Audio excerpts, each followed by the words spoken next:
So you guys want to know which controller is the best controller for Fortnite, Black Ops 3, any first person shooter. This is what I use, and here's a review on it. Here you go.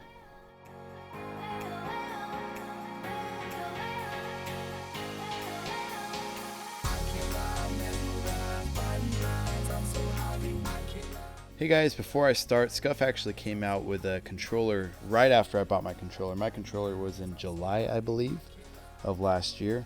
I've used it for probably 4 or 5 months, but here's the new Scuf controller. The back paddles actually slide in rather than screw on. The old screws, I would say, are kind of a problem that they were having because it was just like the other controller that we had, and they solved that problem. So I'm not putting it in here in the review, since this is probably what you guys are going to get if you get a Scuf. Keep in mind, guys, that these are not illegal controllers. You can use these in tournaments. Remapping is not illegal. They do not have any mods on them like rapid fire or anything like that. So here you guys go. Here's the review for you guys. Let's start first with the aim controller. So basically, Scuf and aim are both controllers that have these remappable buttons on the back, so you can kind of use the buttons rather than having to take your finger off the trigger to use the buttons on the controller. So aim specifically, you can remap the buttons with any of the aim controllers. I actually paid the exact same for the aim as the Scuf. They were both $135 US, and I just got the basic pack. I think I changed a couple of things out on the aim. I got the white. I also got a white back, but I'm gonna tell you guys about that here in a little bit. So the aim controller, when I first got it, it had 2 different screws, and I did actually take one screw out so you guys could see this. But aim seems to be a little bit less kind of professional controller. They kind of screw a hole in the back and then put this thing in there. And it's just this little plastic piece, same as the Scuf. They have these little plastic pieces in the back, and they're pretty easy to break.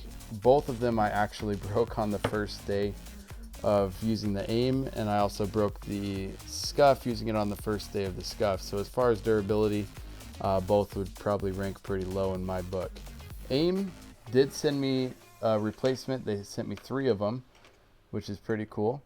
And the screws on the back, they were both different colors when I got them, and I told them of that. They sent me some new screws, so that's pretty cool. I'm just worried about screwing in and out of those holes with it just being a drilled hole in the back. How long is that actually going to last? But which one is actually more durable? I've had to replace the back of the Scuf 3 times. The screws in the Scuf, I don't think they're stainless steel. They're actually pretty bad looking after a while. One of the problems with the Scuf, as you guys can see here, this is all ripped up, and it was about half ripped off when I finally just took it and ripped the rest off, just because the grippiness on the Scuf is really cool, and also having the dome is really cool. I actually am not used to having the old style PlayStation.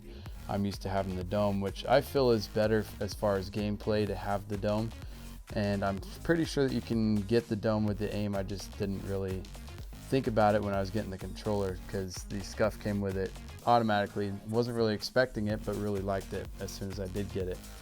So the Scuf, these things do wear out pretty quickly. You can get them, they're not too expensive, and the paddles break, I would say, every couple 2-3 months of actual gameplay. The Scuf has the remappable buttons, but you have to get an extra $30 accessory.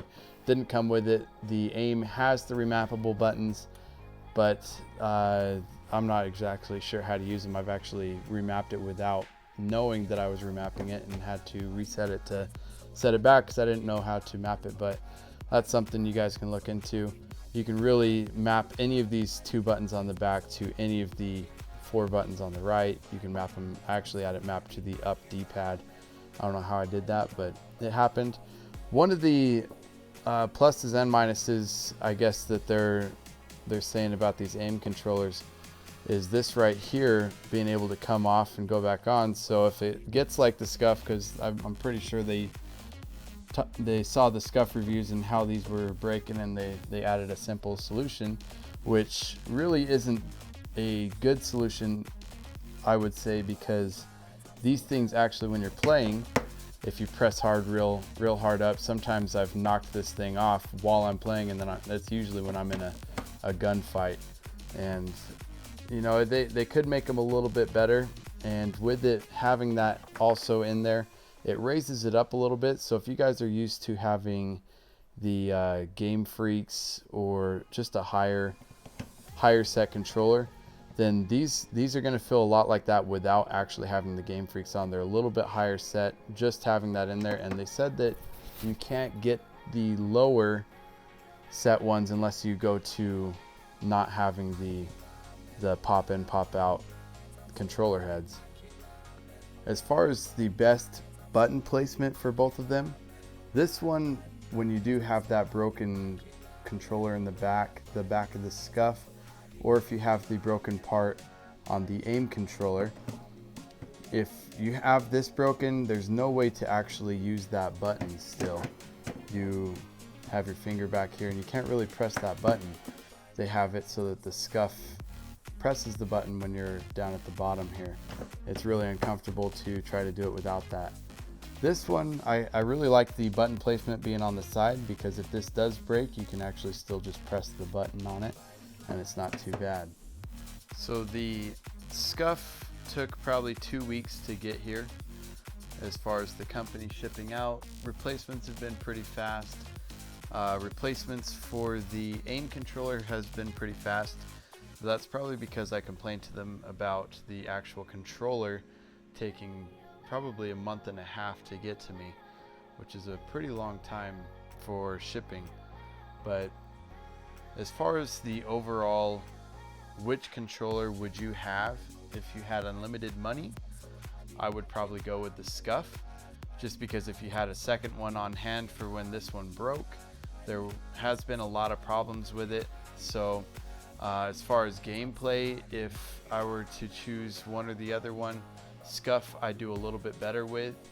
So I play a little bit better with the Scuf. Maybe it's just the button placement. It could be the dome heads.